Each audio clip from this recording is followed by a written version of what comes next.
आज हम structure of contractile protein को समझेंगे। कॉन्ट्रैक्टाइल प्रोटीन में हम एक्टिन को और मायोसिन दोनों को समझेंगे, उनका स्ट्रक्चर समझेंगे। ठीक है, पहले हम एक्टिन को समझ लेते हैं। ये हमने एक्टिन को ऐसे बनाया था। ठीक है, फिर उसके बाद अब हम इसका मेन स्ट्रक्चर देखते हैं कि आखिर दिखता तो ऐसा है लेकिन ये है कैसा। ठीक है, मान लीजिए आपने कुछ बॉल ले लिए ढेर सारे। ठीक है, और इस बॉल को हम ऐसे सजा दें। ठीक है, इस बॉल को हम ऐसे मान लो सजा देते हैं। ठीक, तो इस बॉल को क्या कहते हैं, इस बॉल का नाम जी एक्टिन है। इस बॉल को हम जी एक्टिन कहते हैं। क्यों जी एक्टिन? जी का मतलब होता है ग्लोब्यूलर। ये गोल गोल दिखाई पड़ रहा है ना, इसलिए इसका नाम जी एक्टिन रखा है। ग्लोब्यूलर एक्टिन इसका नाम रखा गया। ठीक है, और इस पूरे धागे को हम क्या कहेंगे? इस पूरे धागे को हम एफ एक्टिन कहेंगे। एफ एक्टिन का मतलब फिलामेंटस एक्टिन। ये धागे की तरह संरचना बना रहा है, इसलिए इसको फिलामेंट एक्टिन कहते हैं, तो एफ एक्टिन कहते हैं। एफ एक्टिन दो होती हैं। ठीक है, दो एफ एक्टिन होते हैं, एक ये है और एक हम ऐसे इसको लेते हैं, एक एफ एक्टिन को और। ठीक है, इन दोनों को हम ऐसे हेलिकली जोड़ देते हैं। ठीक है,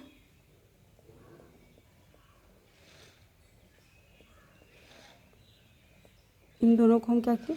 दो एफ एक्टिन को लिया और एक चोटी की तरह संरचना बना दी। ठीक है, तो हमने दो एफ एक्टिन है इसमें और क्या किया? इसको हेलिकली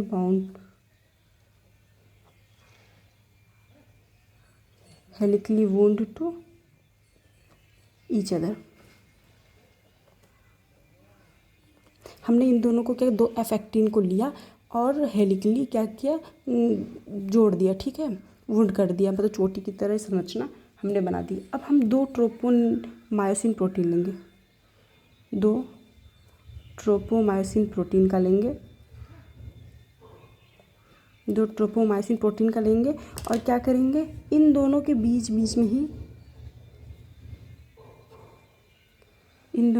में ही दो धागों को ट्रोपोमायोसिन के डाल देंगे, और चोटी के बीच में ही इनको भी ट्रोपोमायोसिन प्रोटीन को भी डाल देंगे। ये भी धागे जैसी संरचना बना रही हैं, तो क्या है ये भी फिलामेंटस है। ठीक है, और इन दोनों के हेलिकली वुंड के बीच में है, तो हम क्या कहेंगे? Runs close to F actin. ठीक है, और जितनी लंबाई में ये एफ एक्टिन फैले हुए हैं उतनी ही लंबाई में ये ट्रोपोमायोसिन भी फैले हुए हैं, इसलिए हम इन्हें क्या कहेंगे? Along with entire length, along its entire length हम क्या करेंगे? ये जितनी लंबाई तक फैले हैं ट्रोपोमायोसिन भी उतनी लंबाई तक ही फैला रहेगा। अब इनके ऊपर देखें तो कुछ दूरी पर रेगुलर इंटरवल पर ट्रोपोनिन जुड़ा होता है,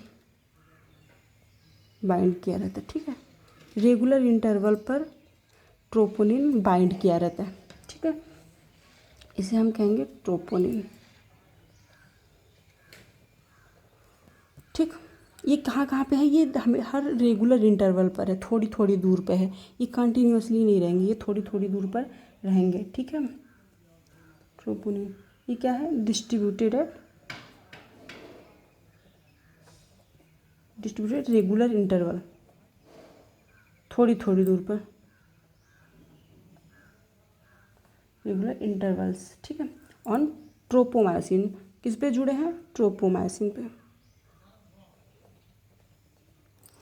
ट्रोपोनिन रेगुलर इंटरवल्स पर ट्रोपोमायोसिन में जुड़े हैं। ठीक है, इनका काम क्या है? ये ट्रोपोनिन क्यों जुड़े हैं? जी एक्टिन पर ये मायोसिन बाइंडिंग साइट होता है। जी एक्टिन पर मायोसिन बाइंडिंग साइट होता है, मायोसिन बाइंडिंग साइट जहाँ पर एक्टिन से मायोसिन जुड़ेगा। ठीक है, यहाँ पे एक्टिन वो क्या करता है? ट्रोपोनिन क्या करता है? इस मायोसिन बाइंडिंग साइट को क्या करता है? ढक देता है, मास्किंग कर देता है। ठीक है, ये ट्रोपोनिन मायोसिन बाइंडिंग साइट को क्या करता है? मास्क कर देता है, ढक देता है। ठीक है, इट रेस्टिंग स्टेज इट्स सब यूनिट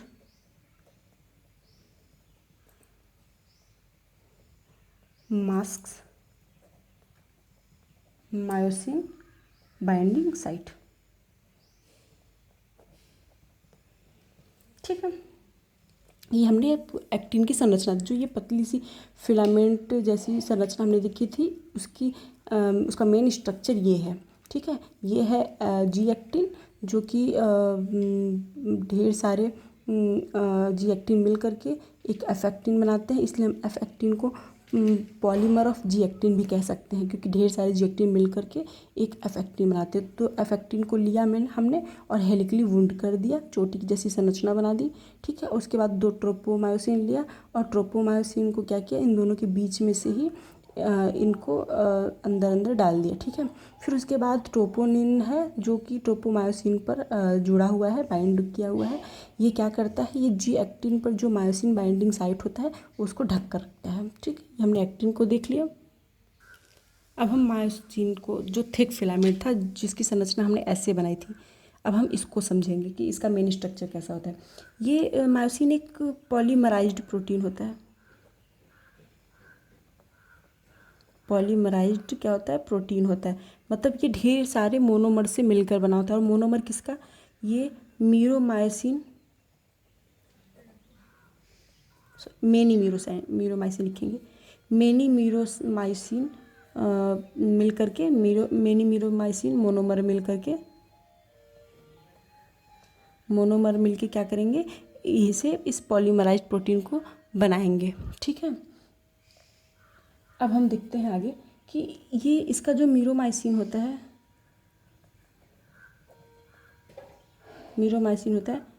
ये 2 पार्ट, इसके 2 पार्ट होते हैं। ठीक है, पहले हम देखते हैं बना के। ठीक, इसका स्ट्रक्चर देख लेते हैं मीरोमाइसिन का। ठीक,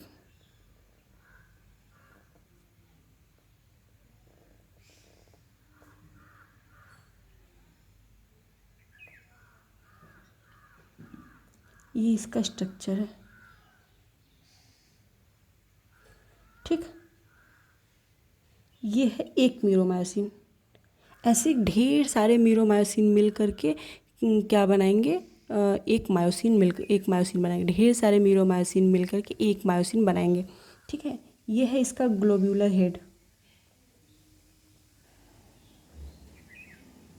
ठीक, ये है ग्लोब्यूलर हेड, ये है इसका शॉर्ट आर्म और ये है इसका टेल। ठीक, ग्लोब्यूलर हेड, शॉर्ट आर्म और टेल, यही संरचना मिल करके एक मीरोमाइसिन बनाती है। ठीक है, ये 2 पार्ट्स होती है, कौन कौन से, ग्लोब्यूलर हेड और शॉर्ट आर्म को हम एक साथ लिख सकते हैं। ठीक, और ये है इसका टेल। इसका जो ग्लोब्यूलर हेड और शॉर्ट आर्म बनाते हैं, ये मिलकर ये हैवी स्ट्रक्चर बनाते हैं, इसलिए इसे हम हैवी मीरोमाइसिन लिखते हैं। और टेल है, ये इसका वेट लाइट होता है, इसलिए इसको हम लाइट मीरोमाइसिन कहते हैं। ठीक है, ये हमने देख लिया। अब हम जब देखते हैं इसके ग्लोब्यूलर हेड पर ही यहाँ पर एक्टिन बाइंडिंग साइट होता है। क्या होता है, एक्टिन बाइंडिंग साइट। ठीक, और यहीं पर ही जस्ट नीचे ही इसके एटीपी बाइंडिंग साइट होता है। इसका जो हेड है, यही एटीपी को तोड़ने वाले एंजाइम की तरह भी काम करता है, एटीपी ब्रेकेज एंजाइम की तरह भी काम करता है। इसलिए हम जब देखेंगे हेड को देखते हैं तो इसमें देखिए ये होता है acts as ATPase enzyme, acts as ATPase, मतलब एटीपी को तोड़ने वाले एंजाइम की तरह काम करता है, इसलिए हम इसे एटीपेज एंजाइम लिखते हैं। ठीक है, एक्टिन बाइंडिंग साइट यहीं पे है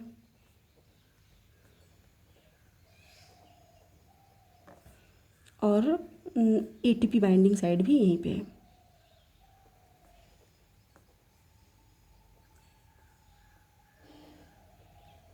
ठीक, ये हमने एक्टिन का स्ट्रक्चर देख लिया और हमने ये मायोसिन का स्ट्रक्चर देख लिया।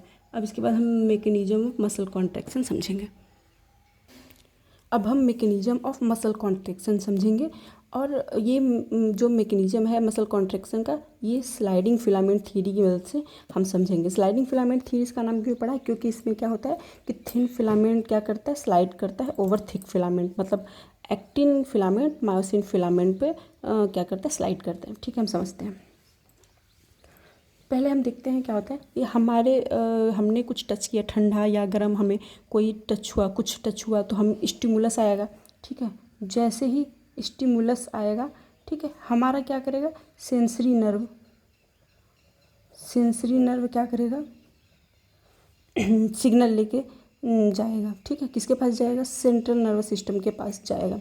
ठीक है, जैसे सेंट्रल नर्वस सिस्टम के पास जाएगा, वहाँ से फिर वो सेंट्रल नर्वस सिस्टम क्या करे, कमांड देगा कि ठंडा टच हुआ है, गर्म टच हुआ है, हमें करना क्या है। अगर गर्म टच हुआ है तो हमें हाथ हटाना है कि नहीं हटाना है। ठीक है, तो ये सिग्नल कौन लेके आएगा, मोटर नर्व क्या करेगा, ये कमांड लेकर के आएगा। जैसे ही मोटर नर्व कमांड लेकर आएगा, ये कहाँ आएगा, ये आएगा न्यूरोमस्कुलर जंक्शन पे। ये आएगा न्यूरोमस्कुलर जंक्शन पर कमांड लेके आएगा। ठीक है, हम समझते हैं।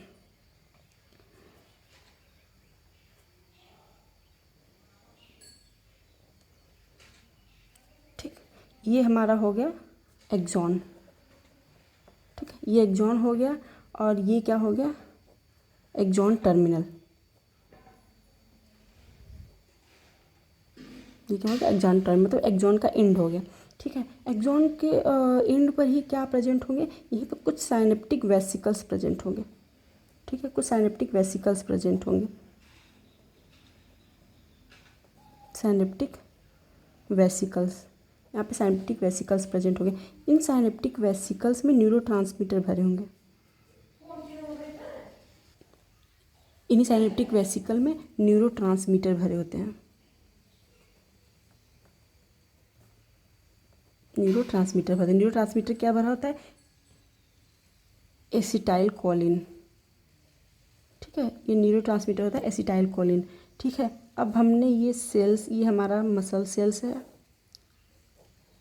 ठीक है, ये इसका सार्कोलेमा है,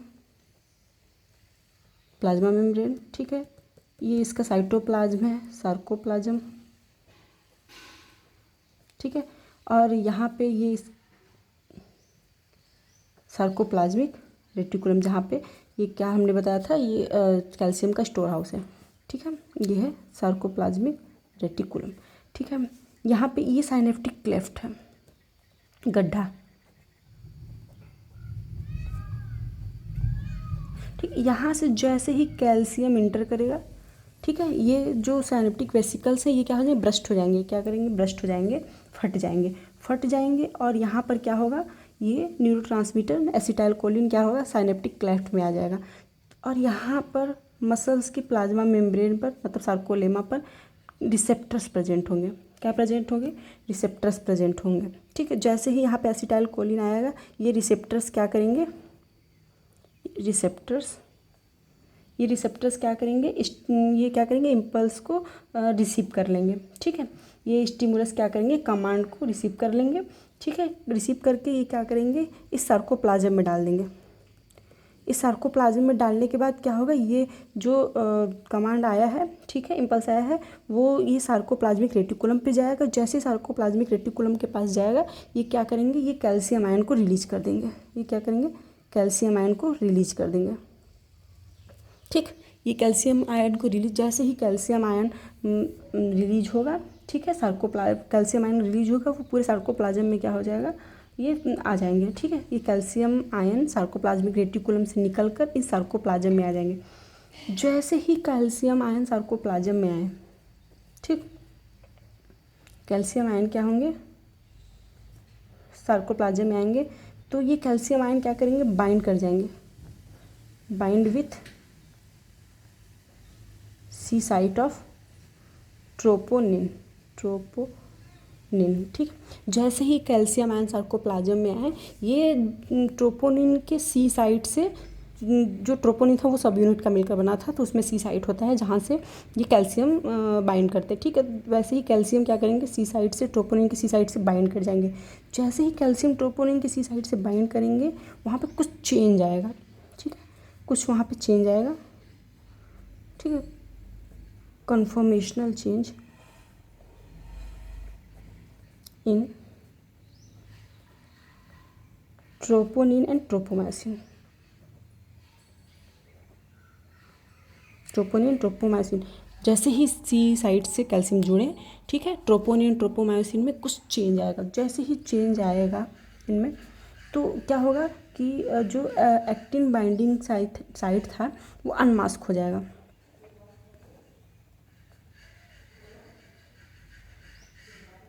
unmasking of active binding site,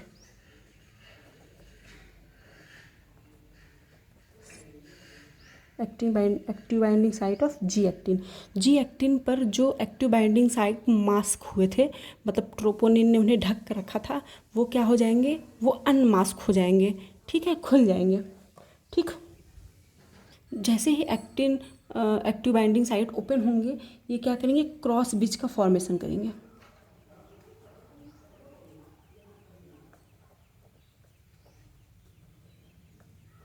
cross bridge formation करेंगे, ठीक है, between actin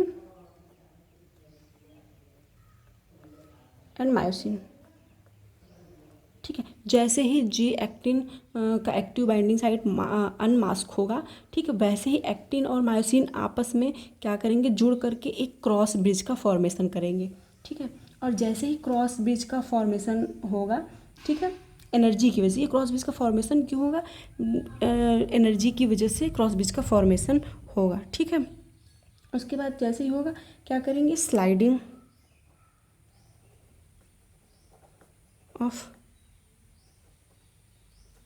of thin filament over thick filament.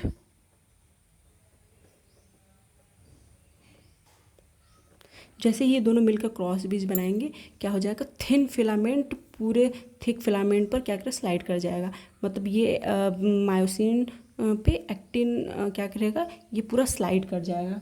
ठीक है, अभी एनर्जी है, ये सब कुछ एनर्जी की वजह से हो रहा है। क्रॉस ब्रिज का फॉर्मेशन भी एनर्जी की वजह से हो रहा है, और जो ये एक्टिन मायोसिन पर स्लाइड कर रही है, ये भी एनर्जी की वजह से ही हो रहा है।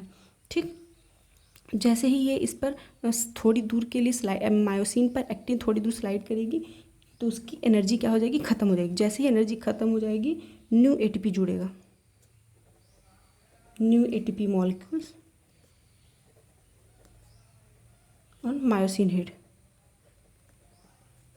ठीक, ये दोनों एनर्जी की वजह से हो रहा था। जैसे ही थोड़ा सा ये दोनों फंक्शन हुआ, एनर्जी ख़त्म हुई। जैसे ही एनर्जी ख़त्म हुई, न्यू एटीपी मॉलिक्यूल क्या होगा, मायोसिन की हेड पर जुड़ेगा। जैसे ही मायोसिन की हेड पर न्यू एटीपी जुड़ेगा, इन ये दोनों एक्टिन और मायोसिन के बीच में जो बाइंडिंग हुई थी वो क्या हो जाएगी, ब्रेक हो जाएगी। ठीक है, breakage of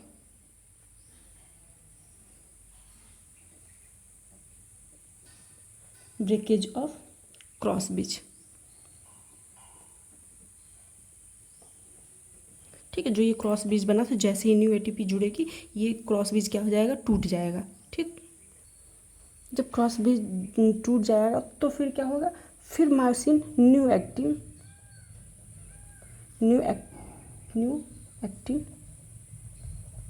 binds to myosin. ठीक है, जैसे क्रॉस ब्रिज टूटा, अब मायोसिन क्या करेगा, फिर से दूसरी एक्टिन के साथ क्या करेगा, बाइंड होगा, फिर से जुड़ेगा, फिर से सारा प्रोसेस फिर से होगा, फिर से कैल्शियम आयन रिलीज होगा। ठीक है, और ये क्या होता है, एक्टिन एक दूसरे मायोसिन से जुड़ता जाएगा, फिर क्रॉस ब्रिज टूटेगा, फिर नई एक्टिन से जुड़ेगा, फिर क्रॉस ब्रिज टूटेगा, फिर नई एक्टिन से जुड़ेगा। ठीक है, ऐसा ही प्रोसेस चलता जाएगा। ठीक है, न्यू क्रॉस ब्रिज फॉर्मेशन होगा, न्यू एक्टिन से जुड़ेगा तो फिर से न्यू क्रॉस ब्रिज फॉर्मेशन होगा। यही प्रोसेस चलता जाएगा जब तक कैल्शियम क्या हो कि वापस ना चला जाए, तब तक फिर से क्रॉस ब्रिज फॉर्मेशन होगा, फिर क्रॉस ब्रिज टूटेगा, क्रॉस ब्रिज फॉर्मेशन होगा, क्रॉस ब्रिज टूटेगा, यही प्रोसेस चलता जाएगा। ठीक है, अब क्या होगा, अब इसके बाद जैसे ही ये क्रॉस ब्रिज क्या होगा कि टूटेगा, टू जेड लाइंस क्या होगा, जेड लाइंस कम क्लोजर, ठीक है। जेड लाइंस क्या होगा, new actin bind to myosin से जुड़ता जाएगा और जेड जुड़ता जाएगा और ये जेड लाइन क्या हो जाएंगे, क्लोज आते जाएंगे क्लोज। जैसे ही जेड लाइन क्लोज आएंगे, जेड लाइन को हमने दो जेड लाइन के बीच के सक्सेसिव जोन को हमने सार्कोमियर कहा था, ठीक है। तो क्या होगा, सार्कोमियर क्या होगा, सार्कोमियर शॉर्टन होगा। जेड लाइन पास आते जाएंगे तो सार्कोमियर शॉर्टन छोटा हो जाएगा, मतलब कॉन्ट्रैक्शन हुआ, ठीक है, मतलब कॉन्ट्रैक्शन होगा, ठीक है। और जैसे ही सार्कोमियर कॉन्ट्रैक्ट करेगा तो पूरी सेल कॉन्ट्रैक्ट करेगी, जब पूरी सेल कॉन्ट्रैक्ट करेगी तो मसल बंडल कॉन्ट्रैक्ट करेंगे, मसल बंडल कॉन्ट्रैक्ट करेंगे तो पूरी मसल कॉन्ट्रैक्ट करेगी, ठीक है। फिर क्या होगा, जैसे ही ये तब तक चलता रहेगा, तब तक चलता रहेगा जब तक कैल्शियम आयन फिर से वापस ना चला जाए। Continues till calcium pumped back into sarcoplasmic reticulum. जब तक कैल्शियम आयन क्या करेगा, सार्कोप्लाज्मिक रेटिकुलम में वापस नहीं चला जाएगा, तब तक ये प्रोसेस चलता रहेगा, ठीक है। कैल्शियम आयन जैसे ही वापस जाएगा क्या होगा, masking of active sites on actin. जैसे ही कैल्शियम वापस जाएगा, एक्टिन पे जो एक्टिव साइट्स अनमास्किंग हुए थे वो फिर से मास्किंग हुए, फिर से ढक जाएगा, ठीक है। जैसे ही ढकेगा फिर से क्या होगा, मसल्स क्या हो जाएगा, रिलैक्स हो जाएगी, रिलैक्सेशन ऑफ मसल्स हो जाएगा, ठीक। ये हमने पूरा समझ लिया मैकेनिज्म ऑफ मसल्स कॉन्ट्रैक्शन कैसे कैसे हुआ, ठीक। अब हम देखते हैं कि मसल कॉन्ट्रैक्शन के ड्यूरिंग कौन कौन शॉर्टेन हो रहा है, कौन कौन सा कांस्टेंट, मतलब कौन कौन किसकी लंबाई छोटी हो रही है और कौन स्थिर है, ठीक है। तो ये हम देख लेते हैं during muscle contraction.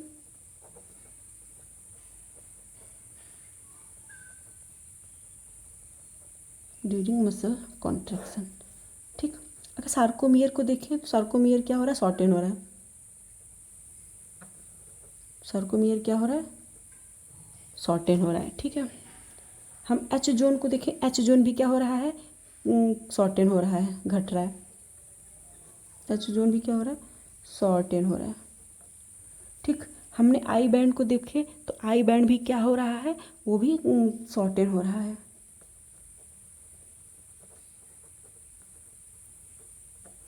I band क्या हो रहा है, शॉर्टेन हो रहा है, ठीक है। और अगर हम ए बैंड को देखें, ए बैंड में शॉर्टेन नहीं हो रहा, वो कांस्टेंट है, वो स्थिर है अपनी जगह पे, नो चेंज, ठीक है। अब हम लेंथ ऑफ एक्टिन और मायोसिन का देखें, लेंथ ऑफ एक्टिन मतलब थिन फिलामेंट का लेंथ देखें तो वो भी चेंज नहीं हो रहा है, वो भी कांस्टेंट है, क्योंकि जैसे ही मायोसिन पर एक्टिन स्लाइड करेगा फिर उसके बाद जैसे ही क्रॉस ब्रिज टूटेगा वो फिर क्या हो जाएगा, वो उस अपने स्थिर जगह पर आ जाएगा। इसलिए इसकी लंबाई में, लेंथ में कुछ कोई कमी नहीं है, मतलब कोई शॉर्टेन नहीं आ रहा है, इसलिए ये कांस्टेंट है। और लेंथ ऑफ मायोसिन देखें तो ये भी कांस्टेंट है, नो चेंज, ठीक है। हमने आज पूरा मैकेनिज्म ऑफ मसल कॉन्ट्रैक्शन भी देख लिया और कॉन्ट्रैक्टाइल फिलामेंट्स को भी हमने पूरा देख लिया, ठीक है।